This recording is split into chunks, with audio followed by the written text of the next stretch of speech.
ഒരു pen holder ഉണ്ടാക്കി എടുത്താലോ? കുറച്ച് ഐസ്ക്രീം സ്റ്റിക്സും ഒരു ബോക്സും എടുക്കണ്ടേ. ആ ബോക്സ് കട്ട് ചെയ്ത ശേഷം അതിന്റെ സൈസിനനുസരിച്ച് ഐസ്ക്രീം സ്റ്റിക്സിന്റെ എഡ്ജസ് ഒന്ന് കട്ട് ചെയ്തെടുക്കുക. എല്ലാം ഇതുപോലെ ഒന്ന് ഒട്ടിച്ചെടുത്ത ശേഷം ഐസ്ക്രീം സ്റ്റിക്സ് കൊണ്ട് തന്നെ കുറച്ച് പെറ്റൽസ് നമുക്ക് കട്ട് ചെയ്തെടുക്കാം. കട്ട് ചെയ്ത പെറ്റൽസ് ഇതുപോലെ ഒന്ന് നമ്മളുടെ ഐസ്ക്രീം സ്റ്റിക്സിന്റെ മുകളിലായിട്ടായിട്ട് ഒട്ടിച്ചു കൊടുക്കുക. ഒട്ടിച്ചു കൊടുത്ത ശേഷം നമുക്ക് നമ്മുടെ പെൻ ഹോൾഡറിന് കളർ അടിക്കാം. ഞാനൊരു പീക്കോ ഗ്രീൻ ആണ് സെലക്ട് ചെയ്തിട്ടുള്ളത്.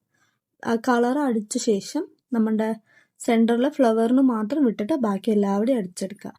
അതിനുശേഷം ഫ്ലവറിന് റെഡ് കളറാണ് ഞാൻ കൊടുക്കാൻ പോകുന്നത്. റെഡ് കൊടുത്ത ശേഷം സെൻറ്റർ പോർഷനിൽ ക്ലേൻ്റെ ഒരു പോർഷൻ ഇതുപോലെ വെച്ച് കൊടുക്കുന്നുണ്ട്. സോ ഇത്രയേ ഉള്ളൂ. ഈ 4 ഐറ്റംസ് ഉണ്ടെങ്കിൽ ഒരു 5 മിനിറ്റ്സിൽ നമുക്ക് ഇതുപോലെ ഒരു അടിപൊളി പെൻ ഹോൾഡർ ഉണ്ടാക്കിയെടുക്കാൻ പറ്റും. സോ എല്ലാവരും മസ്റ്റായിട്ട് ട്രൈ ചെയ്ത് നോക്കുക. ഇഷ്ടപ്പെട്ടാൽ ലൈക്ക് ചെയ്യുക, കമൻറ്റ് ചെയ്യുക, ഷെയർ ചെയ്യുക, സബ്സ്ക്രൈബും കൂടി ചെയ്യുക. നെക്സ്റ്റ്